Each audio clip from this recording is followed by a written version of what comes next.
Okay, so starting out in the very first century, we had the four types of Judaism: the Pharisees, the Sadducees, the Zealots, and the Essenes. The Christians kind of popped up within those groups. They were especially popular with the Essenes. And then in the end of that century, the Zealots, who were very militaristic, made a very bad choice and decided to rebel against Rome. And, off with their heads, metaphorically, because they were all crucified. So that wiped out the Zealots. The Romans, in retaliation, also burned down the temple. There goes the Sadducees, leaving only the Pharisees and the Essenes. Most of the Essenes became Christians. The Pharisees became modern Jews. Well, after 2,000 years. All Jews today can trace back to Pharisees, pretty much. And so, because of this, because of the animosity between the Jews and the Romans, the Christians wanted to keep their distance from the Jews and establish themselves as a Gentile religion. Now, this didn't exactly work out for them because, being a brand new religion, they were a perfect scapegoat for the problems of Rome, and emperors persecuted them for centuries in very horrific and terrible ways. Now, within this, a whole bunch of different subsects of Christianity showed up: the Gnostics, the Montanists, the Arianists, all the ists that you can think of. And they were all persecuted pretty heavily until Emperor Constantine had a vision before a battle of the Cairo, which is the first two letters of Jesus' name in Greek. He saw a vision of that in the clouds with the words, "By this conquer." He had all of his soldiers put that on their shields, and they won the battle, and he was like, oh, okay, I guess the Christian God is the dude in charge. So he set about Christianizing Rome, and part of this involved orchestrating the Council of Nicaea, which happened in the 4th century. So we've made 4 centuries so far. In the Council of Nicaea, they formally figured out what was Christian doctrine. They established that Jesus was God. They established that the Trinity was a thing that was real and that was true. They established that the crucifixion, and was the atonement. They figured out atonement theology and established that the crucifixion is what saves us all. And so, after establishing this type of Christianity was known as, came to be known today as proto-orthodoxy. That's what scholars tend to call it, because everything needs a name. And so Constantine basically eliminated every form of Christianity other than that. And so Christianity was fully unified for about 100 years. But in the very end of the 4th century, in the 380s, in 397, there was the Council of Carthage, where they formally decided on what the New Testament was. They established the 27 books that are in our New Testament. And those books have stayed pretty much the same all the way through the 17 centuries to follow. Then, about 100 years after Christianity was formally unified, the whole Roman Empire split in half. And you had the Orthodox in the east and the Catholics in the west. There was a lot of animosity between the Catholics and the Orthodox. They didn't get along too well.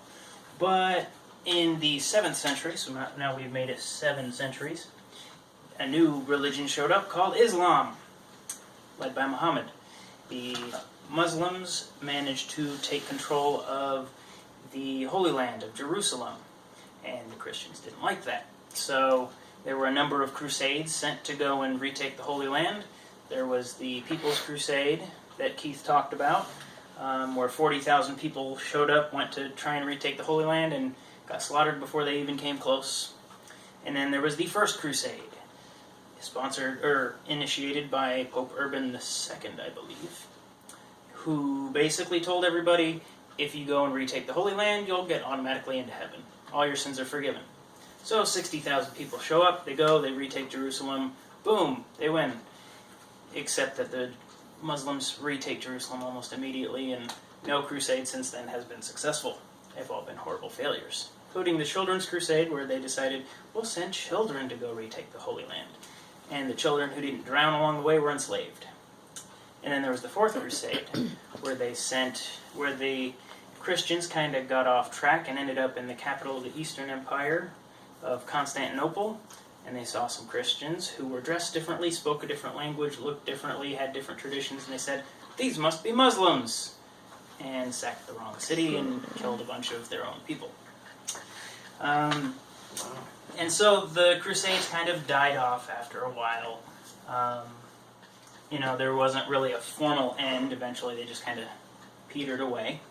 And then you get all the way up to the 16th century, when Martin Luther started noticing a lot of corruption in the Catholic Church, and he protested against them by writing 95 problems he had with them called the 95 Theses. A lot of other reformers started following him, and they broke away from Catholicism, and that was the first Protestant Reformation. That's where you get the Lutherans, the Calvinists, a bunch of other people. And then about 150 years later, you get the second Protestant Reformation. The Tudor Reformation is what it's called. When King Henry VIII wanted to get a divorce so that he could marry a new woman, hopefully she would give him a male son, because hopefully she'd give him a male heir who would be his son. Yeah, I realized that. The Pope said, no, I'm not going to sanction your divorce, and Henry said, fine, I'll go make my own church, and he did. That's the Church of England, the Anglicans. From the Anglicans, we get John Wesley, who noticed that after about 100 years of Anglicanism, the church was getting kind of lax, kind of stale, not really doing a whole lot. And so he kind of started getting a revival going on, and his thing became known as Methodism. And that was fairly popular in England, but it really got popular when it spread into America and joined in the Great Awakenings. And then that kind of brings us to the modern era, where in the 1800s we had the popping up of Mormonism, but then we eventually have everything kind of settling as mainline fundamentalism, charismanism, and evangelicalism are the four big traditions we see in America today, along with some Catholics and Mormons. And that is the history of the Christian Church, all of the most important parts. Hope I didn't lose anybody. Now, that is what we've covered in our group so far. You stop recording.